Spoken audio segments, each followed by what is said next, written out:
So ಇವಾಗ master ಆಗಿ 4-5 years ಆಯ್ತು ಅಂತ ಹೇಳಿದ್ರಿ. ನಿಮ್ಮ ಒಂದು ಡ್ಯಾನ್ಸ್ ಜರ್ನಿಗೆ ಒಂದು 20+ ಇಯರ್ಸ್ ಆಗಿರುತ್ತಲ್ಲ. 20 ಇಯರ್ಸ್ ಆಗಿದೆ. ಸೊ ಏನ್ ಅನ್ಸುತ್ತೆ ಒಂದು ಹಿಂದೆ ತಿರುಗಿ ನೋಡೋದಾದ್ರೆ, ಸೊ ಜರ್ನಿ ಯಾವ ತರ ಇತ್ತು ಅಂತ? ಸರ್ ಒಂದು ಕಡೆ ತುಂಬ ಖುಷಿ ಆಗುತ್ತೆ ಸರ್. ಏನಂದರೆ ಈಗ ನಾಳೆ ಆಚೆ ಕಡೆ ಹೋದರೆ ಒಂದಷ್ಟು ಜನ ಗುರ್ತಿಡಿತಾರೆ.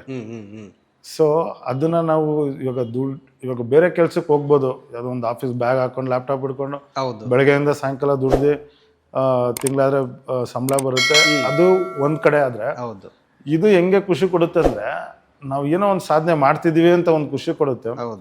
ಆಮೇಲೆ ನಮ್ಗೊಂದು ಎಂಕರೇಜ್ಮೆಂಟ್ ಸಿಗುತ್ತೆ. ಆಚೆ ಹೋದ ಸಂತು ಮಾಸ್ಟರ್ ಅಂತ ಗುರ್ತಿಡ್ತಾರೆ ಗೊತ್ತಾ, ಅವಾಗ ಆಗೋ ಒಂದು ಖುಷಿ ಇರುತ್ತಲ್ಲ. ಇದು ನಾವು ಎಷ್ಟು ಸಂಪಾದಿಸಿದ್ರು, ಎಷ್ಟು ದುಡಿಮೆ ಮಾಡಿದ್ರು, ಎಲ್ಲೇ ಹೋಗಿ ಕೆಲಸ ಮಾಡಿದ್ರು ಈ ಖುಷಿ ಕೊಡಲ್ಲ. ಸೊ ಅದೊಂದು ಖುಷಿಗೆ, ಆ ಪ್ಯಾಷನೇಟ್ಗೆ ನಾವು ಇನ್ನೂ ಎಷ್ಟಾದ್ರು ನಮ್ಮ ಕೈಲಿ ಅಷ್ಟು ಹಾರ್ಡ್ ವರ್ಕ್ ಮಾಡೋಣ. ಸೊ ಇದೇ ಫೀಲ್ಡ್ ಅಲ್ಲಿ ಇನ್ನೂ ಕಂಟಿನ್ಯೂ ಮಾಡ್ತಾ ಒಂದು ಸ್ಟೆಪ್ ಮೇಲೆ ಹೋಗ್ತಾ.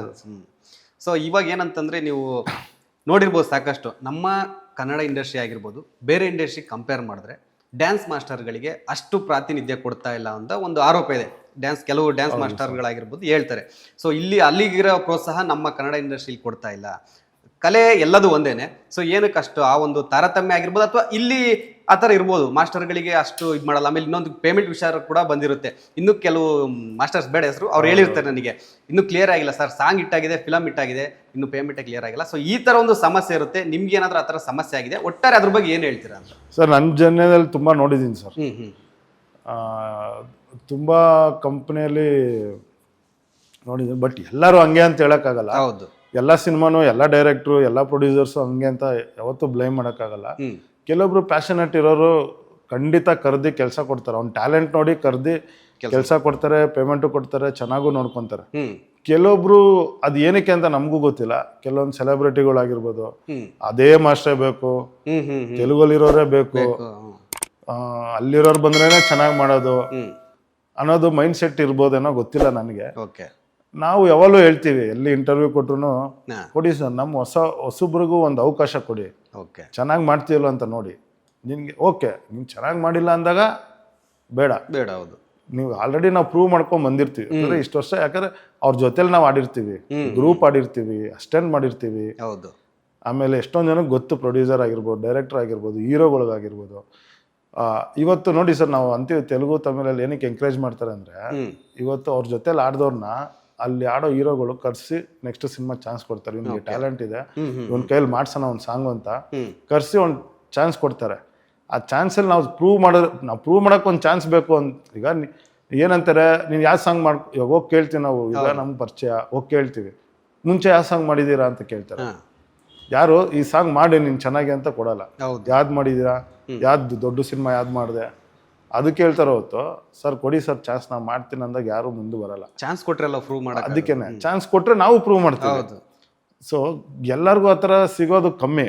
ಸೊ ಎಲ್ಲೋ ಇವಾಗ ನಾವು ಓಕೆ, ಇವ್ನು ನೋಡಿದ್ದೀನಿ, ಸಂತು ಮಾಸ್ಟರ್ ಗೊತ್ತು, ಕೊಡಿ ಒಂದು ಸಾಂಗ್ ಅವ್ನಿಗೆ, ಅವ್ನು ಮಾಡಲಿ, ಹೆಂಗೆ ಮಾಡ್ತಾನೆ ನೋಡೋಣ ಅಂದಾಗ ನಾವು ಪ್ರೂವ್ ಮಾಡ್ಕೊಳಕ್ಕೆ ತುಂಬ ಚಾನ್ಸಸ್ ಇರುತ್ತೆ. ಆಲ್ರೆಡಿ ಪ್ರೂವ್ ಆಗಿರೋರ್ನೇ ಅಲ್ಲಿಂದ ಕರ್ಕೊಂಬಂದು ಇಲ್ಲಿ ಮಾಡಿಸೋದು ಬೇರೆ. ನೀವೊಂದು ಚಾನ್ಸ್ ಕೊಡಿ, ನಾವೊಂದು ಮಾಡ್ತೀವಿ. ಸೊ ಆ ಥರ ತುಂಬ ಮಧ್ಯದಲ್ಲಿ ಇರಲಿಲ್ಲ. ಮಧ್ಯದಲ್ಲಿ ಇಲ್ಲಿರೋ ಮಾಸ್ಟರ್ಗಳೇ ತುಂಬ ಬ್ಯುಸಿಯಾಗಿ ಕೆಲಸ ಮಾಡ್ತಾ ಇದ್ವಿ ತುಂಬ. ಸೊ ಈಗ ಮತ್ತೆ ಏನಾಗ್ತಿದೆ, ಎಲ್ಲ ಅಲ್ಲಿಂದನೇ ಬರೋಕ್ಕೆ ಸ್ಟಾರ್ಟ್ ಮಾಡ್ತಿದ್ದಾರೆ. ಸೊ ಒಂದು ಹೇಳೋದು ನಾವು ಏನಂತಂದರೆ, ಇಲ್ಲಿರೋರ್ಗೂ ಚಾನ್ಸ್ ಕೊಡಿ, ಚಾನ್ಸ್ ಕೊಟ್ಟು ನೋಡಿದ್ರೇ ನಿಮಗೂ ಗೊತ್ತಾಗೋದು. ಸೊ ಕೊಟ್ಟಾಗ ನಾವು ಪ್ರೂವ್ ಮಾಡ್ತೀವಿ ಅದನ್ನು. ಯಾಕಂದರೆ ನಾವು ಏನೋ ಸಾಧಿಸ್ಬೇಕು ಈ ಫೀಲ್ಡಲ್ಲಿ, ಈ ಡ್ಯಾನ್ಸಲ್ಲಿ ಏನೋ ಮಾಡಬೇಕು ಅಂತ ಬಂದಿದ್ದೀವಿ. ಸೊ ಕೊಟ್ಟಾಗ ಇವಾಗ ಎಕ್ಸಾಂಪಲ್, ನನಗೆ ತರುಣ್ ಸರ್ ಕರೆದು ನನಗೆ ಒಂದು ಚಾನ್ಸ್ ಕೊಟ್ಟರು. ಈಗ ರವಿ ಸರ್ ಮಗ ಕರೆದು ಒಂದು ಚಾನ್ಸ್ ಕೊಟ್ಟರು. ನೀನು ಮುಂಚೆ ಏನು ಮಾಡಿದ್ಯಾ, ಯಾವ್ದು ಮಾಡಿದ್ಯಾ, ಇವತ್ತವರೆಗೂ ಕೇಳಿಲ್ಲ. ಈಗ ರವಿ ಸರ್ ಮಗ ಮನೋರಂಜನ್ ಸರು, ಬನ್ನಿ ನೀವು ಒಂದು ಸಾಂಗ್ ಮಾಡಿ ಸಂತು, ಚೆನ್ನಾಗಿ ಮಾಡಿ ಅಂತ. ಇದೇ ಥರ ತರುಣ್ ಸರು, ನೀನು ಕೊಡ್ತೀನಿ ಒಂದು ಸಾಂಗು ಅಂತ ಒಂದು ಪ್ರಾಮಿಸ್ ಮಾಡಿದ್ರು. ಅದೇ ಥರ ಅವ್ರು ಕರೆದು ರಾಬರ್ಟ್ ಅಂತ ಒಂದು ಸಿನಿಮಾ ಕೊಟ್ಟು ಸಾಂಗು, ಅವ್ರು ಏನು ಕೇಳಿಲ್ಲ. ಹಿಂದೆ ಯಾವ ಸಾಂಗ್ ಮಾಡಿದ್ದೆ, ನೆಕ್ಸ್ಟ್ ಯಾವ್ದು ಮಾಡ್ತಿದ್ದೆ, ಏನೂ ಕೇಳಿಲ್ಲ. ತಗೋ ಮಾಡಿ, ನೀನು ಮಾಸ್ಟರ್ ಆಗಿ ಮಾಡು ಅಂತ ಕೊಟ್ಟರು. ಸೊ ಆ ನಂಬಿಕೆ ಎಲ್ಲರಿಗೂ ಇದ್ರೆ ನಮಗೂ ಒಂದು ಪಾಸಿಟಿವ್ನೆಸ್ ಬರುತ್ತೆ. ಇದ್ರ ಜೊತೆ ಇನ್ನೊಂದು ರೀಸನ್ ಕಾರಣ ಆಗಿರ್ಬೋದಾ ಅಂತ. ಏನಂತಂದ್ರೆ, ಇವಾಗ ನೋಡಿ, ನೀವು ನಮ್ಮ ಸ್ಯಾಂಡಲ್ವುಡಲ್ಲಿ ಕರ್ನಾಟಕ ಸಿನಿ ಇಂಡಸ್ಟ್ರಿ ಇರತಕ್ಕಂಥ ಡ್ಯಾನ್ಸ್ ಮಾಸ್ಟ್ರು, ಕೆಲವರು ಡ್ಯಾನ್ಸ್ ಈ ಫೀಲ್ಡ್ ಬಿಟ್ಟು ಬೇರೆ ಕಡೆ ಹೋಗಿದ್ದಾರೆ. ಇವಾಗ ನೋಡ್ರಿ, ಹರ್ಷ ಮಾಸ್ಟರ್ ಆಗಿರ್ಬೋದು, ಡೈರೆಕ್ಷನ್ ಫೀಲ್ಡಿಗೆ ಹೋದ್ರು. ಸೊ ಇಮ್ರಾನ್ ಸರ್ದಾರಿ ಅವರು ಸ್ವಲ್ಪ ಕಮ್ಮಿ ಇದೆ, ಇವಾಗ ಬಾಲಿವುಡ್ ಆ ಕಡೆ ಹೋಗ್ತಿದ್ದಾರೆ. ಈಗ ಕೆಲವ್ರು ಹಂಗೆ, ಇನ್ನು ಮುರಳಿ ಮಾಸ್ಟರ್ ಇದ್ದಾರೆ ಅಟ್ ಪ್ರೆಸೆಂಟ್, ಇನ್ನು ಕೆಲವ್ರು ಇದ್ದಾರೆ ಅಷ್ಟೇ. ಸೊ ಇದು ರೀಸನ್ ಆಗಿರ್ಬೋದಾ ಅಂತ? ಇಲ್ಲ ಸರ್, ರೀಸನ್ ಏನಿಲ್ಲ. ಇವತ್ತು ಈಗ ಹರ್ಷ ಮಾಸ್ಟ್ರು ಇವತ್ತಿಗೂ ಸಾಂಗ್ ಮಾಡ್ತಿದ್ದಾರೆ ಅಂದ್ರೆ ಒಂದು ಲೆವೆಲ್ ಅಪ್ಗ್ರೇಡ್ ಆಗಿದ್ದಾರೆ, ಅಂದ್ರೆ ಡೈರೆಕ್ಷನ್ ಆಗಿ ಒಂದು ಅಪ್ಗ್ರೇಡ್ ಆಗಿದ್ದಾರೆ ಅಷ್ಟೇ ಹೊತ್ತು. ಇವತ್ತು ಅವ್ರು ಕೊರಿಯೋಗ್ರಾಫರ್. ಇವತ್ತು ನೀವು ಸಿನಿಮಾ ಸಾಂಗ್ ಕೊಟ್ಟರೆ ಖಂಡಿತ ಮಾಡೇ ಮಾಡ್ತಾರೆ, ಮಾಡಲ್ಲ ಅಂತ ಇವತ್ತವರೆಗೂ ಆ ಥರದ್ದು ಏನಿರಲ್ಲ. ನಮ್ದ್ರಲ್ಲಿ ಏನಾಗಿದೆ ಇವತ್ತು ಎಕ್ಸಾಂಪಲ್ ನಂದೇ ಇರ್ಬೋದೇನೋ ಗೊತ್ತಿಲ್ಲ, ಇವ್ರು ರಾಬರ್ಟ್ ಡೆವಿಲ್ ಮಾಡ್ತಿದ್ದಾರೆ, ಮೋಸ್ಟ್ ಎಲ್ಲ ಮ್ಯಾಟ್ನಿ ಮಾಡ್ತಿದ್ದಾರೆ, ಎಲ್ಲ ದೊಡ್ಡ ದೊಡ್ಡ ಸಿನಿಮಾ ಮಾಡ್ತಿದಾರೇನೋ, ಪೇಮೆಂಟ್ ಜಾಸ್ತಿ ಏನೋ ಅಂತ ಅನ್ಕೊಂಡ್ಬಿಡ್ತಾರೆ. ಈಗ ನಾನು ರೀಸೆಂಟಾಗಿ ಮೊನ್ನೆ ಒಂದು ಚಿಕ್ಕ ಸಿನಿಮಾ ಮಾಡಿದೆ, ಅಲ್ಲಿ ನಾವು ಎಲ್ಲಾನು ಎಕ್ಸ್ಪೆಕ್ಟ್ ಮಾಡೋಕ್ಕಾಗಲ್ಲ. ಅವ್ರದ್ದೇ ಅಂತ ಒಂದು ಚೌಕಟ್ಟು ಇರುತ್ತೆ, ಒಂದು ಬಜೆಟ್ ಇರುತ್ತೆ, ಅಷ್ಟಲ್ಲೇ ಮಾಡಬೇಕು. ಅಷ್ಟಕ್ಕೆ ನಮಗೂ ಅಷ್ಟೇ ಪೇಮೆಂಟ್ ಕೊಡ್ತಾರೆ. ಅದೇ ಚಿಕ್ಕ ಸಿನಿಮಾ ಅಂದ್ರೆ ಚಿಕ್ಕದಾಗಿ ನಾವು ಅದಕ್ಕೂ ಮಾಡಕ್ ರೆಡಿ ಇರ್ತೀವಿ. ನಾವು ಆ ಬಜೆಟ್ಗೆ ಏನಿದೆ ಅದಕ್ಕೂ ಮಾಡಕ್ ರೆಡಿ ಇರ್ತೀವಿ. ದೊಡ್ಡ ಸಿನಿಮಾ ದೊಡ್ಡದು ಬಂದಾಗ ದೊಡ್ಡದಾಗೂ ಮಾಡಕ್ ರೆಡಿ ಇರ್ತೀವಿ. ಕೆಲವೊಬ್ರು ಗೊತ್ತಿಲ್ಲ ನನಗೆ ಹಂಗ ಅನ್ಕೊಂಡಿರ್ತಾರೆ, ಕೆಲವೊಂದು ಡೈರೆಕ್ಟರ್ ಆಗಿರ್ಬೋದು, ಪ್ರೊಡ್ಯೂಸರ್ ಆಗಿರ್ಬೋದು, ಇಲ್ಲಪ್ಪ ಅವ್ರು ದೊಡ್ಡ ಸಿನಿಮಾ ಮಾಡಿದವರು, ನಾವು ಹೆಂಗ್ ಕರೆಯೋದು ಅವ್ರನ್ನ ಅಂತಾನು ಅನ್ಕೊಂಡಿರ್ತಾರೆ. ಕೇಳ್ಬೋದೇನೋ ಜಾಸ್ತಿ ಪೇಮೆಂಟ್. ಬಟ್ ನಾವು ಹಂಗಲ್ಲ ಸರ್. ಅವ್ರು ಕೆಲವೊಂದು ಟೈಮ್ ನಾವು ಪೇಮೆಂಟ್ ಎಸ್ಕೊಳ್ಳಲ್ಲ, ಹಂಗೆ ಕೆಲಸ ಮಾಡ್ತೀವಿ ಸರ್. ಕೆಲವೊಂದು ಟೈಮ್ ಚಿಕ್ಕದಾಗಿ ಪೇಮೆಂಟ್ ಕೊಡ್ತಾರೆ.